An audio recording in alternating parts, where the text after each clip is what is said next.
Assalamualaikum warahmatullahi wabarakatuh. Salam rahayu. Teman-teman, jumpa lagi dengan Laran Ngerdemak di channel Lancaneru ya teman-teman. Channel yang membahas tentang seni, budaya, tradisi, kehidupan sehari-hari serta wisata ya teman-teman. Di channel ini juga membahas tentang filosofi dan sedikit sejarah Nusantara teman-teman. Terima kasih sudah mendukung channel ini. Mari kita lanjutkan videonya teman-teman. Teman-teman, di video kali ini saya ingin bernarasi tentang pembahasan puasa teman-teman, yaitu sebuah ibadah puasa yang dilakukan oleh lintas agama. Semua agama yang ada di dunia ini pasti menjalankan puasa, walaupun dengan cara yang berbeda-beda teman-teman. Ya ayyuhalladzina amanu kutiba alaikumusyamu kama kutiba alal ladzina min qablikum la'allakum tattaqun. Hei wong-wong sing duwe iman, diwajibno marang sira kabeh poso kaya dene diwajibno poso marang wong-wong sadurunge sira ben sira mitu utawa takwa. Teman-teman, perintah untuk menjalankan puasa bagi umat Islam itu turun ketika zaman Kanjeng Nabi Muhammad SAW ya teman-teman, sekitar tahun 600-an ya teman-teman, sebelum abad ke-7.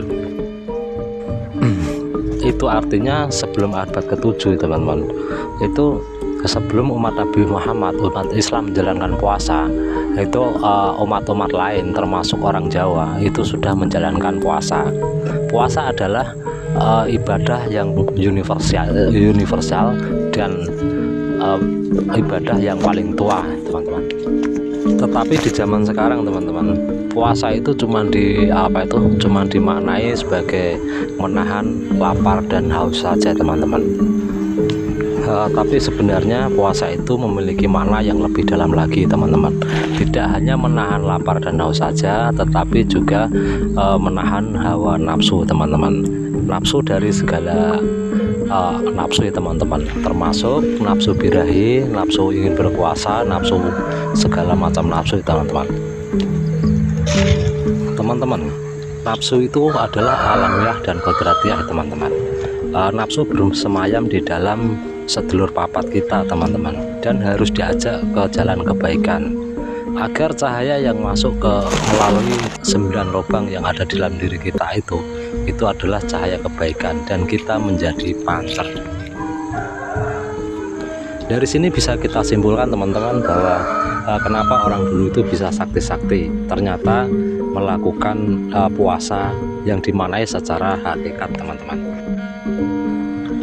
Teman-teman, orang-orang di tanah Jawa pada zaman dulu itu pada rajin puasa ya teman, seperti para raja, para resi, para brahmana dan para kesatria. Itu mereka itu sangat rajin sekali menjalankan puasa. Oleh karena itu mereka itu bisa memiliki kesaktian yang sangat luar biasa teman-teman, termasuk kewaskitaan ya teman-teman.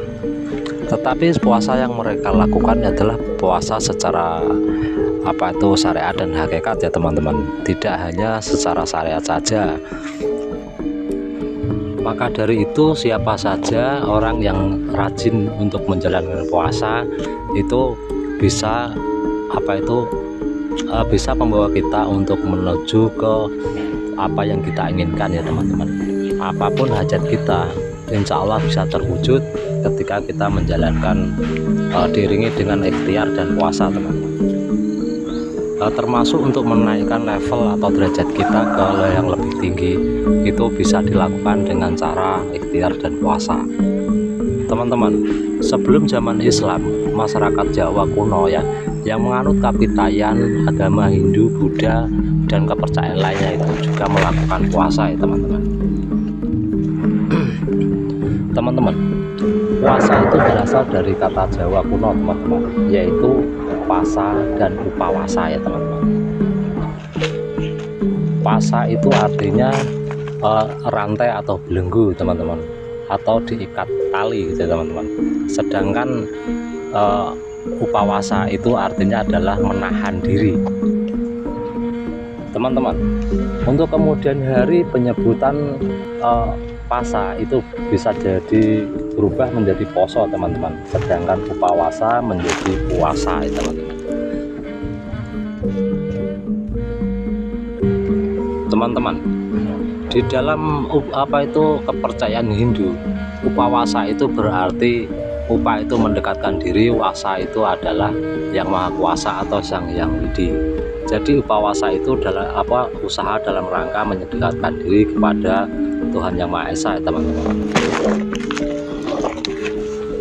Teman-teman, jadi istilah poso atau puasa itu berasal dari Jawa teman-teman, dari kebudayaan Jawa kita teman-teman, bukan dari Arab. Sedangkan dari Arab ini sendiri disebut siam atau saum ya teman-teman.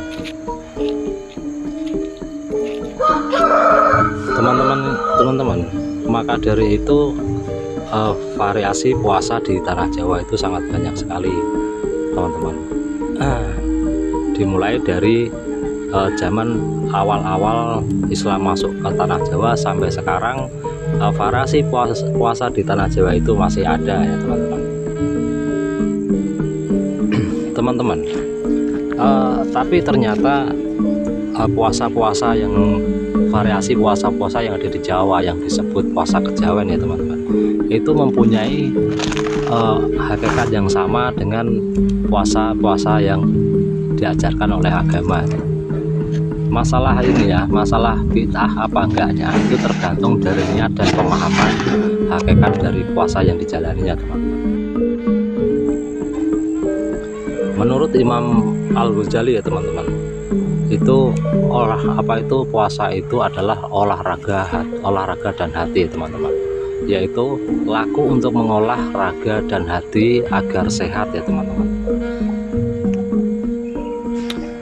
Teman-teman, seperti puasa-puasa yang ada di tanah Jawa yang disebut puasa kejawen ya teman-teman, itu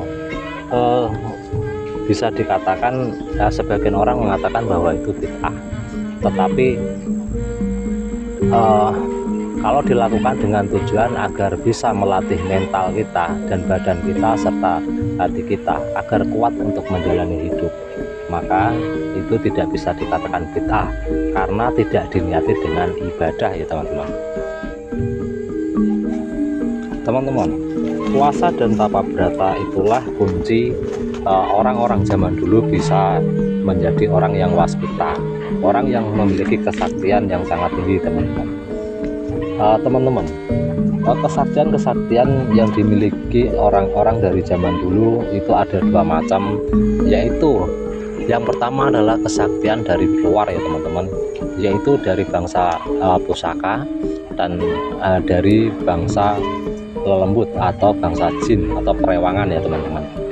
Sedangkan yang paling utama yang dimiliki oleh kaum guru, kaum brahmana dan kaum resi itu biasanya adalah kesaktian yang berasal dari dalam diri, yaitu kesaktian yang mengoptimalkan apa yang ada di dalam dirinya teman-teman, yaitu dengan cara mempelajari dan menekuni ilmu tantra atau ilmu sedulur papat, ilmu pancer teman-teman.